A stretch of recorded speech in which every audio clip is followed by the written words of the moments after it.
Lipton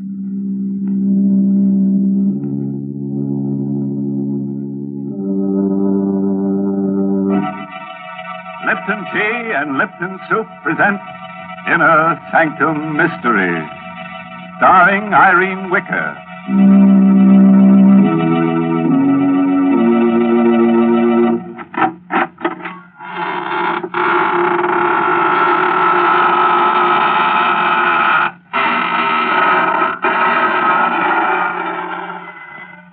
Good evening, friends of the Inner Sanctum. This is your host inviting you in through the squeaking door.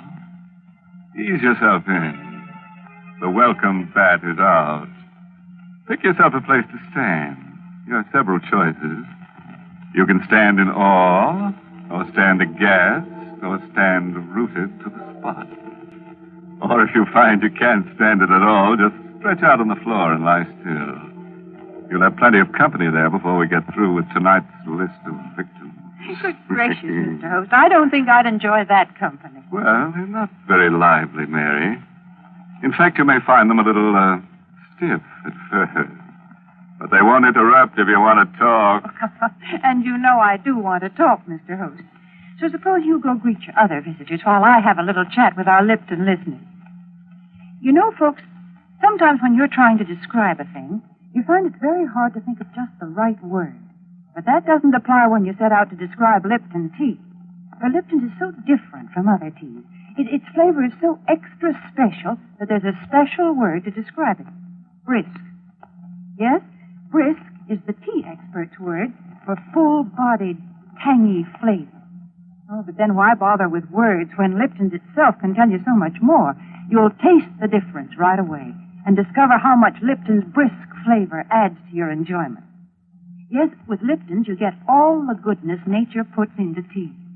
So for deep-down satisfaction, folks, fill your cup with brisk-flavored Lipton tea. That's a good idea, Mary. And now, friends, if you'll just reach over and switch off those harsh, bright lights, we'll begin our story of The Creeping Wall by Sigmund Miller, starring Irene Wicker in the role of Karen Jeremy. Just let the soothing darkness envelop you like a straitjacket. You'll be surprised how nervous you'll feel. Here's Karen now. Can you think of anything more absurd than being afraid of the walls in your own home? Why I should feel that way, I don't know. My husband Horace seems to think it's just a case of nerves. Walls are just made of wood and plaster. Still, they give me a queer feeling. Once, while sitting alone and reading, I had an odd sensation that the walls were tilting. I looked up. Sure enough, they were all leaning toward me. I closed my eyes, but when I opened them again, they were all straight again. Oh, it was a horrible experience. But a much worse thing happened to me last night. I was asleep, dreaming that I was sitting in front of my vanity, making myself pretty. I was alone. It was late at night. Suddenly, I noticed through the vanity mirror that the wall behind me was a little closer. I sat quite still for a moment, and I turned round, and it was closer. You have to experience it to know what a dreadful feeling that is. Then I heard a crunching sound.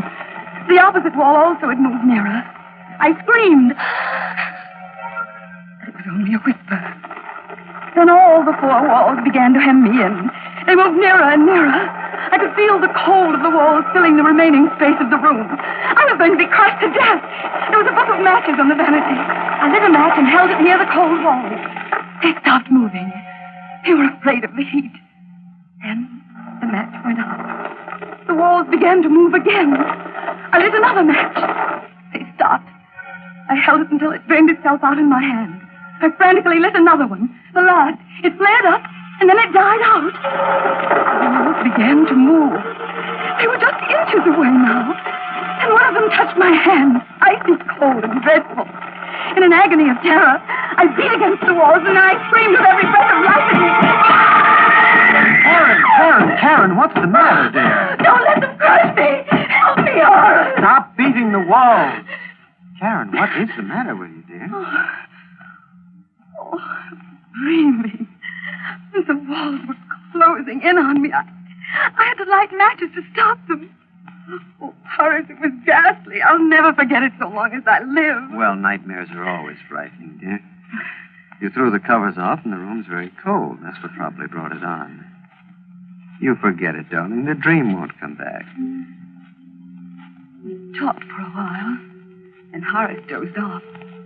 But I remained wide awake. I tried to sleep, but I couldn't. I even tried counting sheep.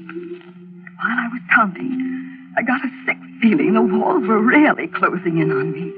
I continued to count. 14, 15, 16, 17. The walls were coming closer. I mustn't believe it. It was my imagination. Only in mind. 18, 19, 20, 21, 22. I could feel the walls hovering over me. They were moving silently this time. 23, 24, 25, 26. Karen! Karen! Get some water quickly. The curtains are on fire. They were on fire. The flames were creeping up the curtain. Here, help me pull the curtains down. Here's the water. How did they catch on fire, Horace? Well, there's a book of matches on the floor, Karen. Here's a burnt-out match. I didn't do it. Oh, believe me, Horace, I swear I didn't. Darling, you haven't been feeling well lately. I think you ought to see Dr. Gustafson. I'm you sure don't that... believe me. I wouldn't do anything like that. I couldn't. You probably weren't aware of it. Probably nothing serious. Dr. Gustafson's a very good man. Now, Karen. Don't be a baby, darling. All of us get ill sometimes.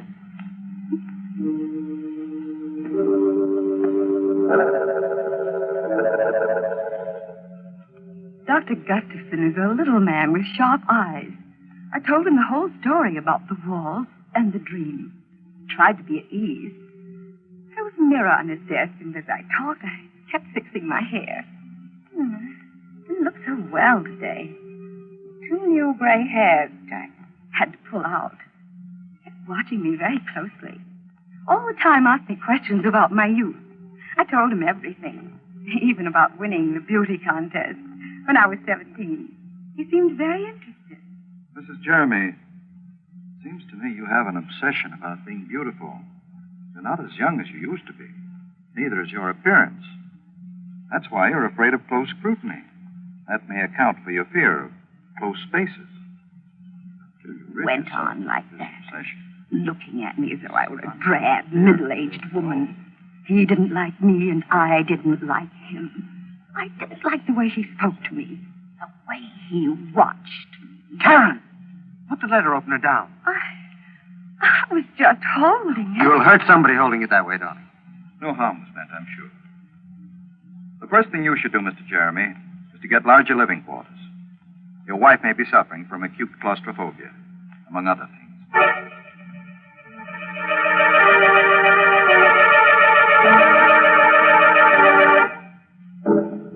I was glad the visit to that horrid little Dr. Gustafson didn't influence Horace at all. He still loved me. Told me I was the loveliest woman in all the world. One day he came home in great excitement. Darling, I've got a wonderful surprise for you. I've just bought the famous Meadow Mansion. Oh, Horace, do be careful. You must my hair. What is this Meadow Mansion? Well, it belonged to John Aiken. You know, the famous naturalist. He was killed, poor fellow, in an auto accident. It's a huge house, and you won't be troubled by walls ever. Come on now, darling. We have to see the agent and sign lots of papers. We went to the agent's office. Mr. Swanson was his name. A very friendly old man. He kept looking at me all the time he was talking. Mr. Swanson, we'd like to take occupancy of the house right away. I don't think it's a good idea, Mr. Jeremy. You see, there's still a lot of Mr. Aiken's property in the house, and... Oh, well, we don't mind that. You don't understand. It's specimens Mr. Aiken's left there, animals and snakes. They're waiting to be shipped to the zoo. Well, there's nothing to worry about. They're in cages, aren't they? It'd be very unpleasant if they weren't. Scared to death of snakes myself. If we only wait a few more days, they'll all be shipped out. Oh, don't worry about it. We'll leave the animals strictly alone. We've just got to move in right away. Well, house is so big, I guess you can manage. Here are the keys, and good luck to you both.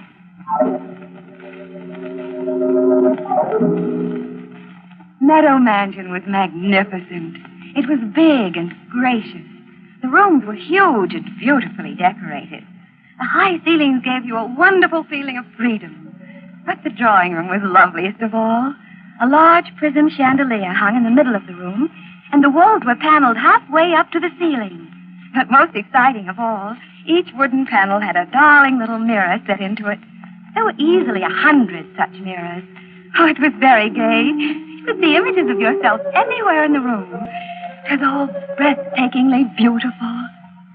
Except for a picture on the wall of a very flashy-looking woman called Delilah. Well, darling, how do you like our new home? Oh, it's wonderful, Horace. I love it all. Everything. Except that picture. You mean Delilah? Well, that's a fine painting, dear, of a very beautiful woman. Well, she looks evil to me. Darling, I do believe you're jealous. You needn't be. She isn't half as pretty as you are.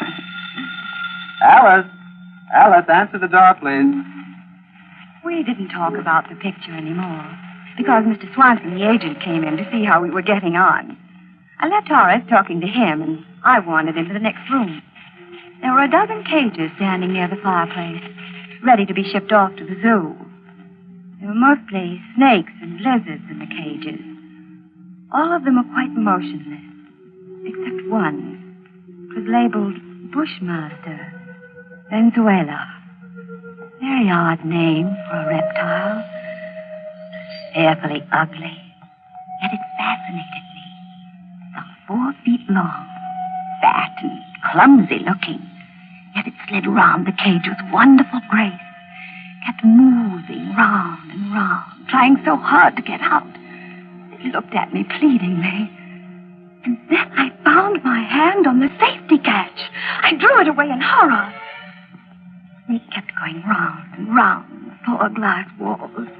Must be maddening to have walls so close they touch you all the time.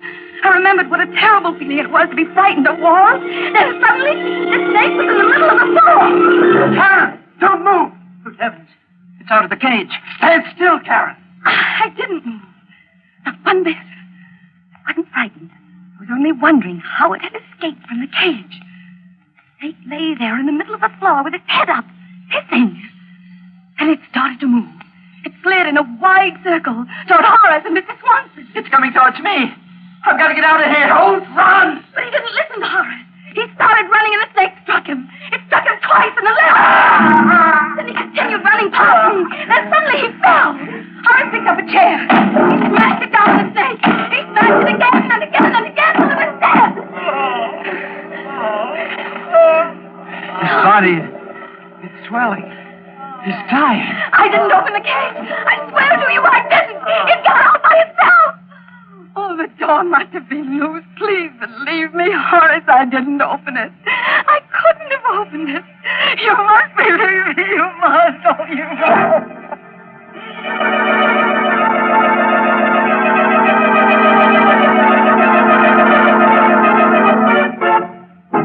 Oh. You know, I'm really upset about poor Mr. Swanson. He hardly opened his mouth in the story when he was out like a light. Not a nice way to make an exit. I'm really sorry we had to lose the Bushmaster. A very valuable reptile, and we could have used it in another story. But that's the way it is in our business. Our losses are terrific. Houses burn down, money is stolen, characters die away on us. Every week it's something else. It's simply murder. You do have a lot of trouble, don't you, Mr. Host? Mary, we have so much trouble on Inner Sanctum, even our troubles have trouble. I think there are times when all of us feel that trouble is piling up on us.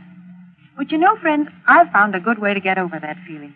Just say to yourself, I'm going to relax and have a cup of Lipton tea. Then when you're comfortably seated with your teacup within easy reach, give your mind something pleasant to think about.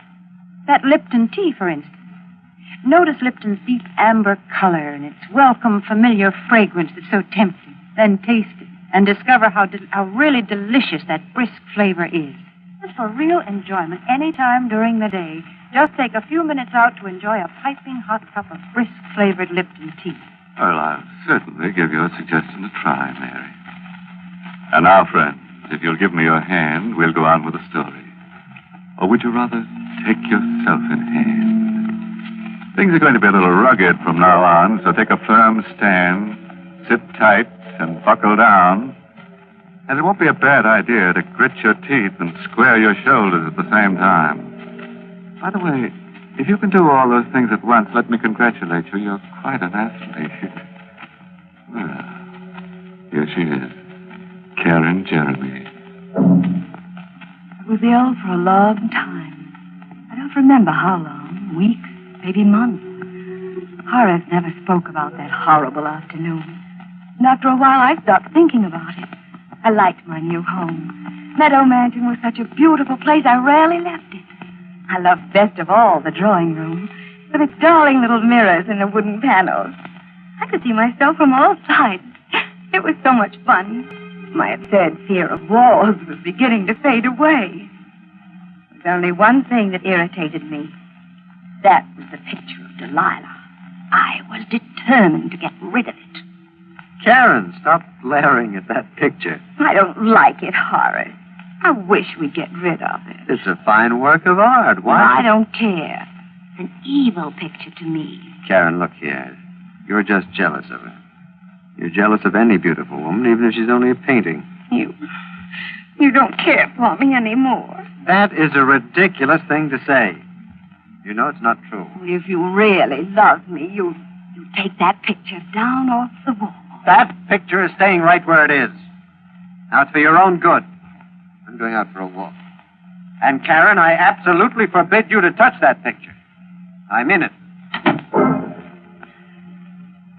I sat there for quite a while, staring at that picture that was upsetting my life with Horace.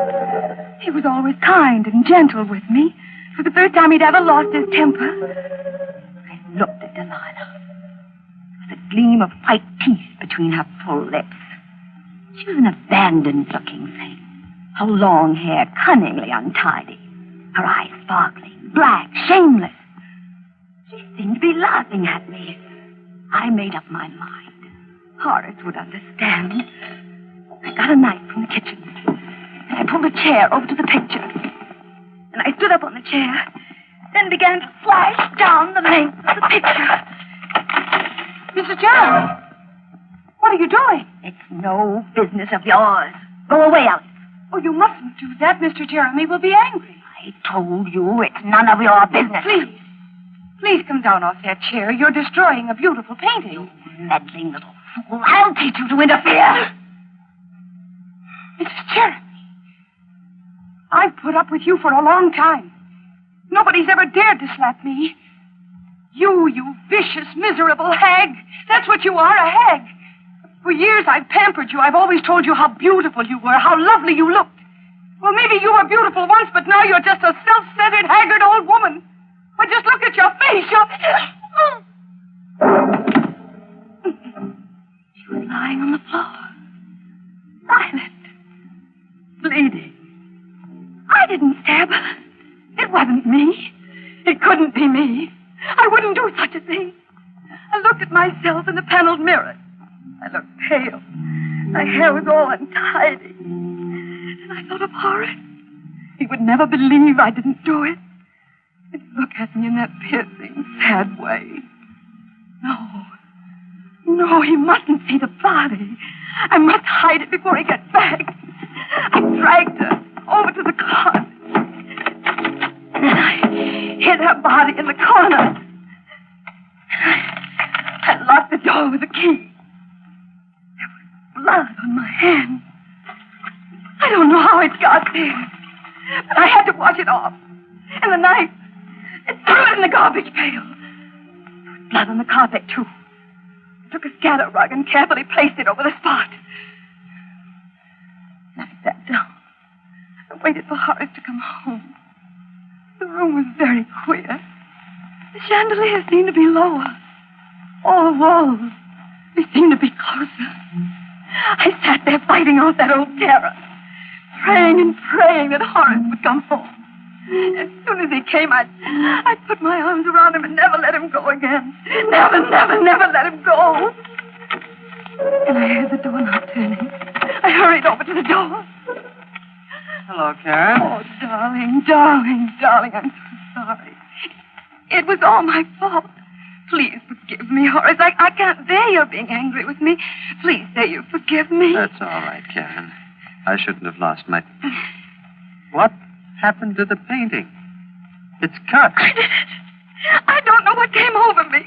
But you see, I didn't cut it all. I stopped. It's just cut a little. I can repair it. It'll be just as good as new. I'll never do it again. I swear I'll never touch it. Well, it's not too badly damaged. I'll get Alice to take it over to the art shop. Maybe they can repair it. Oh, Alice isn't here. She's gone to get your blue coat from the tailor's. Karen, that is not true. Alice got that coat this morning. Where is she? I don't know where she is. Karen, you do know. Where is she? She was here just a little while ago. She must have gone out. Alice! Alice! I'm going to find her. No. Please don't leave me. Please, Horace. You must tell me where she is, Karen. I can't remember. I can't remember anything. Karen, did you do anything to her? No, nothing. You're not telling me the truth. Something has happened to her and you're hiding it.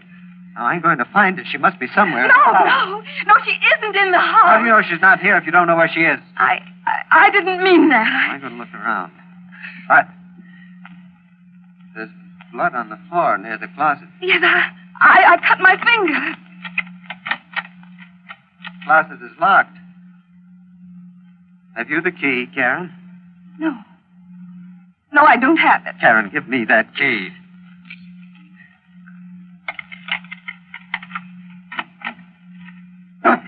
Karen! You killed her! No. I didn't kill her. I couldn't do such a thing. I saw her lying there on the floor, so I hid her in the closet because I didn't think you'd believe me.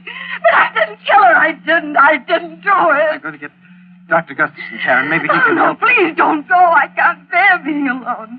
The walls, they'll crush me if you leave. I'll be back as soon as I can. He left me in the room all alone. I looked at myself in the mirror. All my beauty was gone. I looked haggard. I wasn't beautiful anymore. My face was all wrinkled and pale. My hair hung down lifelessly. I was ugly. I mustn't let Horace see me now. I looked evil. I bolted the door. I didn't want him to come back and see me looking this way. He would hate me. The walls were moving again. They were very clever. They waited for Horace to leave. They were afraid of him. I looked at myself again in the mirror. There were dozens of me. Then something very strange happened. All the images of me began to come out of the mirrors, right into the room. It was incredible. They were all ugly. They kept coming out of one mirror, going back into another. I watched them. They began to move very fast, in and out, in and out, in and out. It made my eyes hurt to watch them. The walls were moving slowly, but they couldn't fool me. I knew they were moving because the picture of Delilah was nearer than ever. She was still laughing at me. I could even hear her laughing. She pushed one leg out of the picture frame, then the other. She came slowly toward me. Hello, Karen. Don't you think I'm beautiful? I didn't answer her, but she kept on talking to me. I'm Delilah, and I'm going to cut off your hair. I couldn't stop her. She laughed as she cut my hair. It made me very, very sad. I began to cry. She began to cut faster and faster because the walls were very close now. I could even feel their coldness. Don't be frightened, Karen? I turned around. A man I never had seen before. He had a kind, good face. He looked at me tenderly, admiringly. I'm Meadow, the spirit of this house. You mustn't be afraid of me. I think you're beautiful. I've always admired you. You're even lovelier than Delilah. Oh, please help me, Mr. Meadow. The walls are so close. They're going to crush me. If you get into the picture frame, they won't be able to harm you. Quickly, before Delilah comes back. Open the door. Hurry. You'd better hurry and climb into the frame, Karen, before it's too late. Alan, open the door. Hurry. You haven't much time. You'll be safe inside the picture. Miss, heaven, her head. In the picture frame. Karen, you've cut your hair off. It's amazing. She looks 20 years younger. And she's beautiful. I'm safe now, darling. The wolves can never get me. Ever.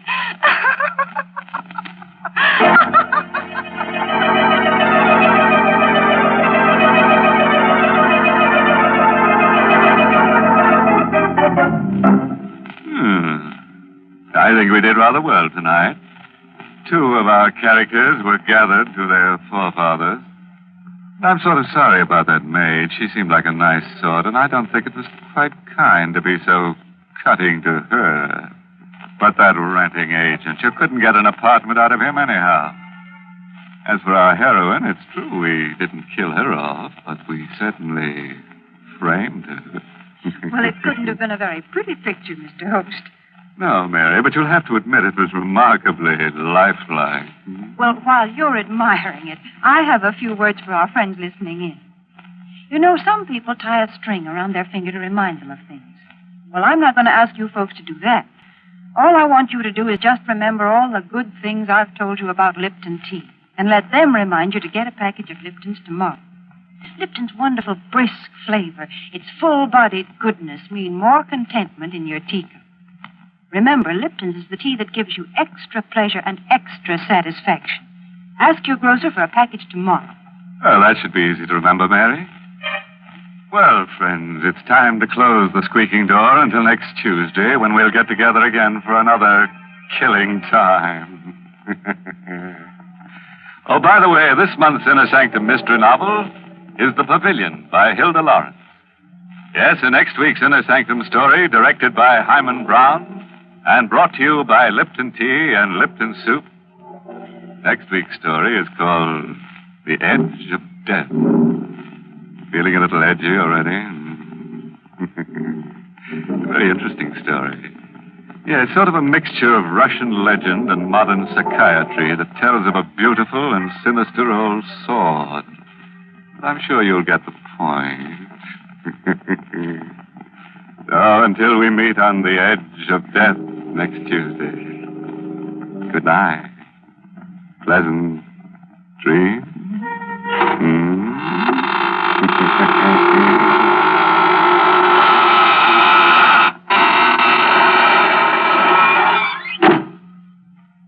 Here's a grand dish to get your dinner off to a good start.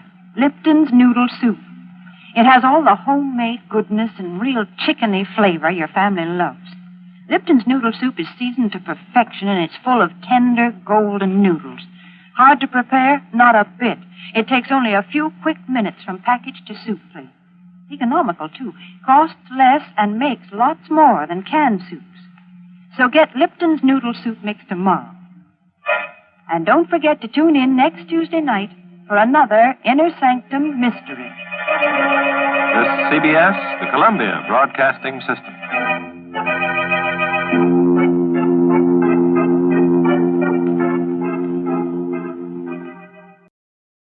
With so many options, why choose Arizona State University? For me, the only online option was ASU because of the quality. Their faculty was really involved with their students and care about your personal journey. The dedication to my personal development from my professors, that's been extremely valuable to me.